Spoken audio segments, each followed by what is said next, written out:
soat 5dan 8gacha ko'chada ikki qator mashina, o'rtadan o'tadigan mashinalarda farzandlarimizning ketidan qorovul bo'lib turamiz endi.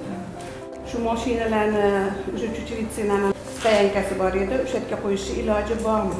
Tartibga solib, 2-3 ta politsiyskiy qo'yib bera qolsa masalan, o'zligisini mashinasi yuribdi. Mana ro'parali aholi norozi kayfiyatda. Bo'la norozimiz. Domini qurayotganda hammani rozi qilib qurish kerak.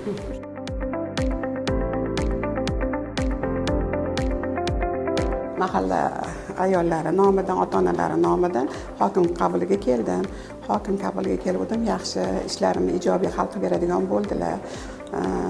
Oldin hamma kirishga qiynalgan bo'lsa, hozir juda ham yengillik bilan kirdim. Mahallamizda stroyga ketyapti. Katta inshoot qurilishlari bo'lyapti. O'sha yerdan ketma-ket mashina o'tadi. Ikki taraflama mashina bo'lgani uchun mahalla farzandlarini o'ynaydigan joyi ham yo'q.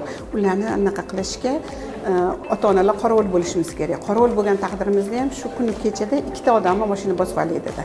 Mana shunday qarab turganimizda ham. Shuning uchun men aytdim, mahalla raisiga nima shikoyat bilan chiqdim. Oldin shikoyat qiladigan odatim yo'q edi.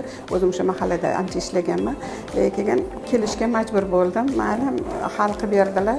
O'sha aytganimdek politsiyskiy shunaqa qo'yib beraman dedilar. Keyin anaqa teyda nimasi bor edi, stoyankasi bor edi, o'sha yoqqa olib kiradigan bo'ldilar mashinalar.